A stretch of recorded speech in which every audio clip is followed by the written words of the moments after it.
Hello बच्चों, स्वागत है आपके अपने YouTube चैनल बेसिक नॉलेज पर। आज यहाँ पर हम क्लास 7 की साइंस का चैप्टर 7 पढ़ाएंगे जो कि NCERT बेस्ड है। आप चाहे हिंदी मीडियम हो या इंग्लिश मीडियम हो, आप दोनों बच्चों को समझ में आएगा। यहाँ चीज़ों को हम आपके एग्जाम पॉइंट ऑफ व्यू से चीज़ों को रिवाइज कराने की कोशिश करेंगे। आप देख रहे होंगे कि एक तरफ यहाँ पर क्या कहते हैं आपके बुक का यानी कि PDF है और एक तरफ हमारे बनाए गए नोट्स हैं जिससे आप आने वाले एग्जाम की बहुत फास्ट और तेज़ी से रिविजन करेंगे 15 से 20 मिनट के इस वीडियो में। इसी तरह ये 7 चैप्टर है, तो इससे पहले जितने चैप्टर है 15, 20, 10, 15 मिनट के ऐसे सारे वीडियो हैं, तो उनको आप कंटिन्यू एग्जाम से पहले देखते रहिएगा। तो हम शुरू करते हैं अपने वीडियो को। तो यहाँ पर जो हमारी PDF है, इस PDF को हम एक साइड कर देंगे और फिर अपने ये जो बनाई गई PDF को समझेंगे, ठीक है। तो इससे पहले अगर आपने जो चीज़ें ये पढ़ाई कर रही थी, ये आपके रिविजन टाइम पीरियड के हिसाब से बनाया जा रहा है, यानी एग्जाम को ध्यान में रखते हुए।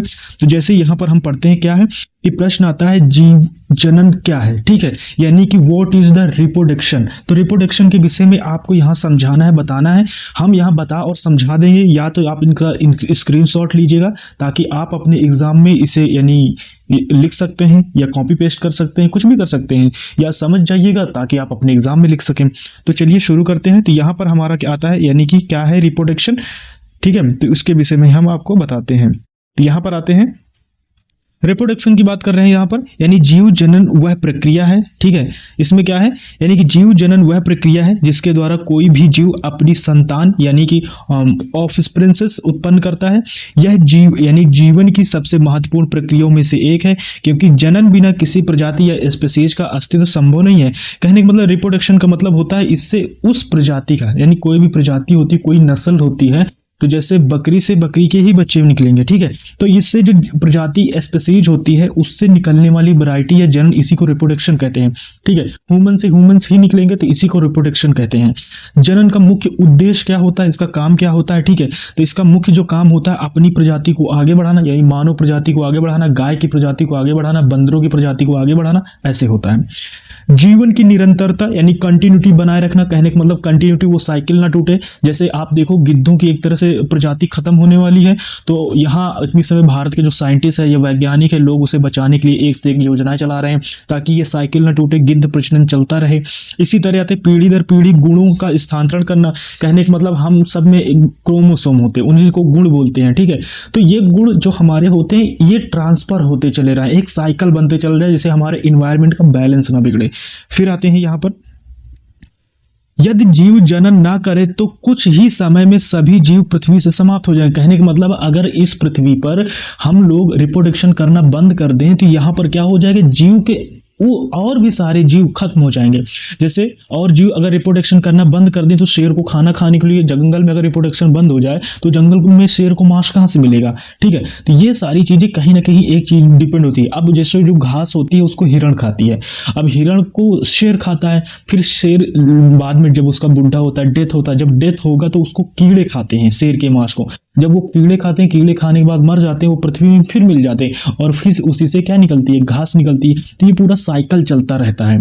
फिर इसके बाद यहां पर आते हैं, दूसरा नंबर आता है। दूसरा नंबर क्या है, यहां पर क्या जीव पूर्णतः अपनी प्रकृति उत्पन्न करते हैं। कहने का मतलब do you organism create of the exact opposite of the themself, ठीक है। कहने का मतलब है क्या जो जीव होते हैं वो पूर्णतः अपनी नेचुरली को प्रेजेंट करते हैं या उत्पन्न करते हैं, अपने आप को प्रेजेंट करते हैं, अपने आप को बताते हैं, ऐसे कह सकते हैं।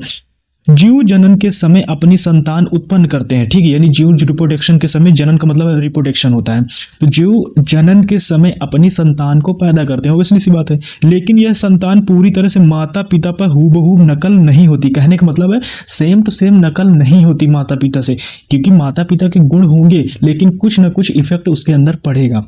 फिर इसके बाद जनन के दौरान कोशिकाओं में उपस्थित DNA और डीऑक्सो राइबो न्यूक्लिक एसिड बोलते हैं, DNA का फुल फॉर्म होता है, ये एग्जाम में आएगा तो पूछ लिएगा। प्रतिलिपि यानी रेप्लिकेशन, ठीक है, जिसको रेप्टिक्लाइल बनाते हैं, इस प्रक्रिया को DNA यानी प्राकृतिक DNA यानी रेप्लिकेशन कहते हैं। DNA रेप्लिकेशन के दौरान क्या होता है, तो कुछ छोटे छोटे परिवर्तन या चेंजेस आ जाते हैं, ठीक है, जिसे वेरिएशन आ जाते हैं। यह परिवर्तन संतान को माता पिता से थोड़ा अलग बना देते हैं, डिफरेंट बना देते हैं, यही चेंजेस हैं आपके अंदर, ठीक है। फिर इसके बाद यहाँ आते हैं, यदि जीव बिल्कुल समान प्रकृति उत्पन्न करे तो क्या होगा। ठीक है। अगर बिल्कुल सेम टू सेम, तो इससे क्या होगा, बदलते पर्यावरण या इन्वायरमेंट में जीवित रहना कठिन हो जाए। कहने का मतलब है जैसे कि इतनी समय कोई पीढ़ी है और इस समय उस इन्वायरमेंट में रह रही है, फिर इसके बाद उन दोनों से निकला हुआ जो भी प्राणी होगा वो अपने माता पिता से थोड़ा अलग होगा, क्योंकि उससे आने वाले इन्वायरमेंट के हिसाब से ढलना है, तो वो इन्वायरमेंट के हिसाब से उसके अंदर चेंजेस होते हैं, जिस वजह से वो अपने आप को ढाल पाता है।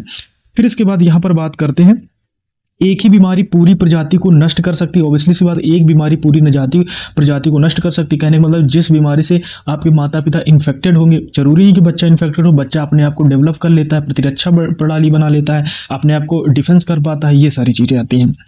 फिर इसके बाद आता है तीसरा नंबर, यानी विविधता क्या है और इसका क्या महत्व। ऐसे ही क्वेश्चन आपके एग्जाम में आएंगे, तो इन चीजों को नोटिस कीजिएगा, ध्यान रखिएगा। कैसे, what is the variation of the end is the importance, क्या है इसकी इंपॉर्टेंस है, इसका महत्व क्या है। ठीक है, विविधता, विविधता मतलब होता है वेरिएशन, वेरिएशन मतलब डिफरेंट वेरिएशन, इसको बोलते हैं विविधता। वेरिएशन का अर्थ क्या है, एक ही प्रजाति में जीवों में पाए जाने वाले छोटे छोटे डिफरेंस या अंतर। कहने का मतलब एक ही प्रजाति में डिफरेंट अंतर होते हैं। हो सकते हैं हम मानव जाति में गोरे लोग होते हैं, काले लोग होते हैं, लंबे लोग होते हैं, छोटे लोग होते हैं, किसी के बाल नहीं होते, ये सारी चीजें होती हैं, ये वैरायटीज हैं। ठीक है, किसी की आंखें छोटी, किसी का चेहरा गोल होता है, तो ये आसपास के इन्वायरमेंट में जो पाए जाने वाली विविधता बोलते हैं इसको। जैसे पहाड़ी लोगों का होता है, वो फेस बड़ा होता है, उनका जो है फेस होता है वो चिकना ग्लो करता है, क्योंकि पहाड़ों पे एटमॉस्फेयर जो प्रेशर होता है, जो दबाव होता है वो कम होता है, तो ब्लड उनका पूरा सर्कुलेट हो जाता है, तो इस वजह से उनका फ्रेशनेस थोड़ा ज़्यादा दिखता है। तो ये हर जगह इन्वायरमेंट के हिसाब से इफेक्ट पड़ता है। अब यहाँ पर इसी को बोलते हैं विविधता। फिर इसके बाद ये अंतर निम्न रूपों में से हो सकते हैं। कैसे, शरीर की बनावट पर हो सकता है, ठीक है, बॉडी स्ट्रक्चर पर डिपेंड करता है, रंग पर डिपेंड कर सकता है, ऊंचाई हाइट पर डिपेंड कर सकता है, रंगों के प्रतिरोध क्षमता पर डिपेंड कर सकता है, आपकी इम्यून सिस्टम पर प्रेजेंट कर सकता है, ये सारी चीजें। फिर इसके बाद इसके क्या इंपॉर्टेंस है, ये भी पूछा गया था आपके क्वेश्चन में। तो विविधता क्या क्या महत्व हो सकते हैं, बदलते पर्यावरण में जीव अनुकूल यानी कि एडेप्शन कर पाते हैं। कहने का मतलब वो अपने आप अनुसार ढालते गए। जैसे कोरोना काल आया, सभी लोग सर्वाइव नहीं कर पाए, कुछ लोग मर गए, कुछ लोग ढल गए, तो ये होती है विविधता। इसी को कहते हैं चेंज होता रहता है, वो अपने आप को बदलते रहते हैं। प्राकृतिक आपदाओं में पूरी प्रजाति नष्ट नहीं होती। कहने का मतलब नेचुरली अगर कोई चीज नेचुरली डिजास्टर हो रहा है तो उसमें से पूरी प्रजाति नहीं नष्ट होती, कुछ प्रजातियां बच जाती हैं। यह विकास यानी इनोवेशन की प्रक्रिया को आगे बढ़ाता है। कहने का मतलब ये धीरे धीरे बढ़ता रहता है, इसलिए विविधता को जीवन के लिए आवश्यक माना जाता है। इस वजह से जो इनोवेशन है इसको हमेशा अच्छा माना जाता है कि नया नया चेंजेस होता रहे। फिर इसके बाद फोर्थ नंबर आते हैं, जनन के प्रकार कौन कौन से हैं, कौन कौन से आते हैं। टाइप ऑफ द रिप्रोडक्शन क्या हो सकते हैं। तो जीवों में जनन के मुख्य रूप से दो प्रकार होते हैं, एक तो अलैंगिक जनन होता है, एक लैंगिक होता है, यानी कि एक एसेक्सुअल रिप्रोडक्शन होता है, एक सेक्सुअल रिप्रोडक्शन हो जाता है। तो ये सारी चीजें आती हैं। ये क्या होता है, दोनों प्रकार के जनन की प्रक्रिया का परिणाम अलग अलग होते हैं। कहने का मतलब दोनों प्रकार में जो सेक्सुअल और एसेक्सुअल होते हैं इनके जो यानी तरीके अलग अलग होते हैं, इनके रिजल्ट भी अलग अलग होता है। इसमें से देखते हैं। सबसे पहले अलैंगिक जनन के विषय में पढ़ेंगे, ठीक है, हिंदी मीडियम वाले ध्यान रखें, यानी एसेक्सुअल रिप्रोडक्शन। तो अलैंगिक जनन क्या होता है ये आपके एग्जाम में आएगा, तो इसको आपको बताना। अलैंगिक जनन वह जनन प्रक्रिया है जिसमें से केवल एक जनक भाग लेता है। कहने का मतलब उसमें सिर्फ एक ही पर्सन यानी कि भाग लेता है, नर और मादा युग्मों का निर्माण नहीं होता। कहने का मतलब यहाँ पर मेल और फीमेल का यहाँ पर यानी कि गैमेट्स की जरूरत नहीं पड़ती। फिर इसके बाद इस प्रकार के जनन से उत्पन्न संतान होती है, कौन से, अपने जनक से के लगभग समान होती है, यानी कि उनके कहने का मतलब वेरिएशन नहीं बदलता, सेम वैसे ही कुछ हद तक रहते हैं। इनमें से विविधता बहुत कम पाई जाती है। इनमें से जो ये लोग कह सकते हैं विविधता मतलब अलग अलग डिफरेंशिएशन, ये बहुत कम पाई जाती है, क्योंकि इनमें दो पार्ट में यानी कि शामिल नहीं हो रहे। इसमें से सिर्फ एक ही क्या कहते हैं व्यक्ति शामिल होता है जिससे रिप्रोडक्शन होता है। अलैंगिक जनन समानता कैसे होती थी, एक कोशिकीय जीव होती है, यानी कि ये जो न्यूक्लियर ऑर्गेनिज्म होता है वो सिंगल होता है, तथा सरल बहुकोशिकीय जीवों में पाया जाता है। कहने का मतलब जहां पर बहुत ज्यादा सेल पाए जाते हैं वहीं पर ये सारी चीजें पाई जाती हैं। फिर इसके बाद 6 नंबर आता है, तो 6 नंबर ये भी एक क्वेश्चन आया था आपके, एकल जीवों में अलैंगिक जनन की विभिन्न विधियां समझाइए। तो विभिन्न विधियां यानी कि विखंडन आपको बताना है, फ्यूजन बोलते हैं। विखंडन का मतलब होता है टूटना, ठीक है, ये कैसे होता है इसके विषय में। तो ये एकल जीवों में लैंगिक जनन की विभिन्न आपको फ्यूजन बताना है, तो यहाँ पर बताते हैं। ये व्यवस्था क्या है, तो यहाँ पर है विखंडन वह प्रक्रिया है जिसमें से एक कोशिकीय जीव अपने शरीर को दो या दो से अधिक भागों में डिवाइड कर देता है। कहने का मतलब एक जीव होता है अपने आप को डिवाइड कर देता है, और जैसे ही अपने आप को भाग में टुकड़ों में डिवाइड करेगा वो दूसरा जीव बन जाएगा, ये वाला दूसरा जीव बन जाएगा। कहने का मतलब ये होता है प्रत्येक भाग आगे चलकर एक नया जीव, एक न्यू ऑर्गेनिज्म बना सक जाता है। ठीक है, विखंडन के प्रकार, तो क्या क्या प्रकार है विखंडन के वो देख लेते हैं। यानी कि द्विविखंडन यानी बाइंडी फ्यूजन, जब जीवो दो भागों में विभाजित होते हैं तो इसी को बाइंडी फ्यूजन बोलते हैं। बहुखंडन यानी मल्टी फ्यूजन, जिसे जब जीवों में कई भाग में टूट जाता है, ये सारी चीजें होती हैं। फिर इसके बाद क्या आता है, यह विविधता अनुकूल परिस्थितियों यानी कि फेरिएबल कंडीशन में तीव्र गति से होती है। कहने का मतलब ये अपने आप को बहुत जल्दी चेंज करते हैं। खंडन क्या होता है, फर्गमेंटेशन क्या होता है, इसके विषय में बताना है। तो फर्गमेंटेशन बता देते हैं, ये क्वेश्चन के तौर पे आया है। पर आता है खंडन यानी फर्गमेंटेशन क्या है। ठीक है, तो इसके विषय में बताते हैं। तो इसमें क्या है, जीवों का शरीर कई टुकड़ों में यानी फर्मेंटेशन हो जाता है, यानी कि टूट जाता है। ठीक है, डिवाइड हो जाता है। प्रत्येक टुकड़े स्वतंत्र रूप से एक नया जीव बना लेते हैं। कहने मतलब जैसे ही अपने टुकड़ों में टूटते हैं तो दूसरा जो टुकड़ा टूटेगा वो एक नए जीव में बन जाएगा। यह विधि सरल बहुकोशिकीय जीवों में पाई जाती है, जहां शरीर की संरचना क्या होती है, सरल होती है, नॉर्मल होती है। फिर इसके बाद आपको आते हैं यानी कि पुनर्जनन। ठीक है, पुनर्जनन का मतलब रीनिग्रेशन बोलते हैं इसको। ठीक है, तो इसमें क्या है, पुनर्जनन यानी रीग्रेशन क्षमता है जिसमें से यदि जीव का कोई भाग कट जाए। कहने का मतलब कुछ जीव होते हैं जिनके कुछ भाग कट जाते हैं और कटने के बाद क्या होता है, वो फिर से अपने आप को डेवलप कर लेते हैं, अपने आप को बना लेते हैं, तो वह भाग पूरा नया जीव बन जाता है। इसी को बोलता है पुनर्जनन। जनन का मतलब शरीर होता है और पुनर् का मतलब दोबारा हो जाता है। ये सारी चीजें होती हैं। फिर इसके बाद यहां पर आते हैं, क्या है, यह प्रक्रिया विशेष प्रकार की कोशिकाओं यानी स्पेशलाइज्ड सेल्स के ऊपर डिपेंड करती है, सहायता होती है। ठीक है, जो विभाजित होकर एक नया शरीर बनाती है। कहने का मतलब टुकड़ों में डिवाइड हो रही है और प्लस एक दूसरा शरीर भी बना रही है। ये सारी चीजें होती हैं। फिर इसके बाद आता है यहाँ पर मुकुल। आप बुक में पढ़े होंगे, मुकुल होगा, एक छोटा सा चित्र बना होगा ऐसे करके हरा हरा कलर का, तो मुकुल की बात हो रही है। अब यहाँ पर मुकुल क्या है यानी बडिंग क्या है, ये उत्तर है। मुकुल में क्या होता है, शरीर के यानी जनन शरीर में एक छोटी कली निकलती है। ठीक है, अब यह कली धीरे धीरे बढ़ती है, यानी कि धीरे धीरे बढ़ती रहती है, इसी को मुकुल बोलते हैं या बडिंग बोलते हैं। बाद में जनन से अलग होकर एक नया जीव बन जाता है, एक नया यानी कि प्राणी बन जाता है, एक नया सेल बन जाता है, ऐसे समझो। इस प्रक्रिया में जनन जीव की कोई क्षति नहीं होती। कहने का मतलब इससे ना उसको नुकसान होगा, जो दूसरा बनेगा उसको भी नुकसान नहीं होगा। ये सारी चीजें होती हैं। फिर इसके बाद यहां पर आते हैं, ये इसमें आते हैं बीजाणु समागम। ठीक है, बीजाणु समागम क्या होता है, यानी कि स्पोयर फर्मेंटेशन। ये क्या है, बीजाणु समागम यानी कि स्पोयर फर्मेंटेशन में जीव अपने शरीर के अंदर सूक्ष्म बीजाणुओं को बनाता है। सूक्ष्म बीजाणु यानी कि सूक्ष्म स्पोयर्स को बनाता है। ठीक है, फिर इसके बाद ये यानी कि बीजाणु मोटे आवरण यानी प्रोटेक्टिव कवरिंग से ढके होते हैं। बीजाणु में क्या होते हैं, आप एक्स को समझो, एक्स एक बीजाणु है जो कि अपने प्रोटेक्टिव लेयर से ढका, व्हाइट कलर की जो सेल लगे होते हैं वो कैल्शियम कार्बोनेट की बनी होती है, जो पूरी तरह से ढकी होती है, मजबूत होती है। प्रतिकूल परिस्थितियों में यानी कि अनफेवरेबल ऑफ द कंडीशन में भी जीवित रहते हैं। अनुकूल वातावरण मिलने पर नए जीवन को विकसित हो जाते हैं। ये सारी हेडलाइन आपको बहुत इंपॉर्टेंट है, तो इनको ध्यान दीजिएगा।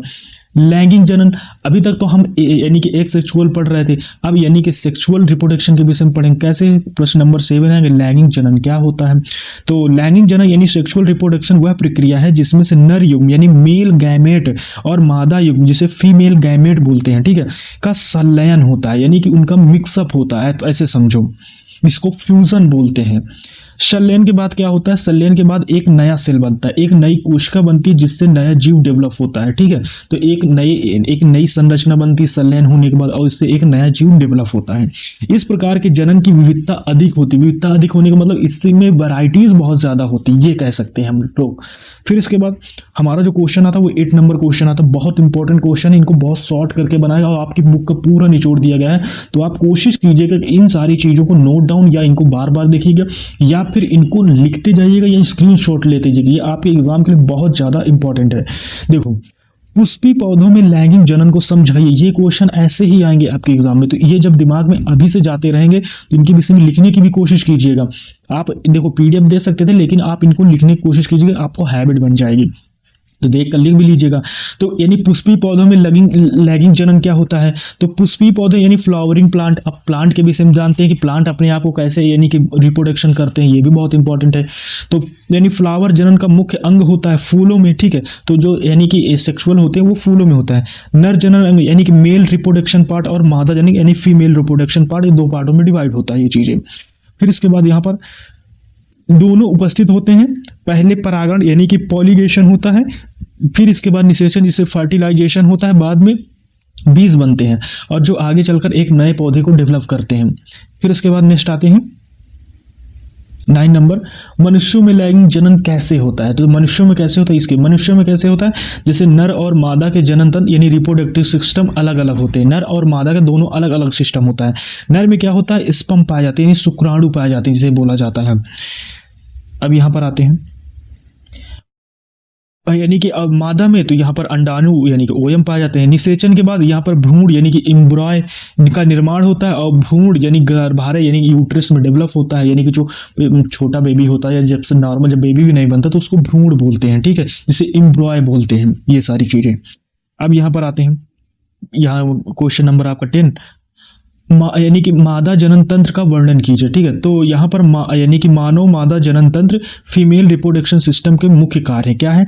अंडाणु का निर्माण, भ्रूण का यानी कि पोषण और शिशु को जन्म देना। तो ये सारी यानी जो मादा जनन तंत्र का वर्णन कीजिए, कहने का मतलब जो यानी कि फीमेल बॉडी में या महिलाओं की बॉडी में जो बेबी होता है तो सारा खाने पीने का जो चीज होती है तो बच्चे को माँ से ही तो मिलता है। तो अंडे का एग्स का निर्माण होगा वो भी यहीं पर होगा।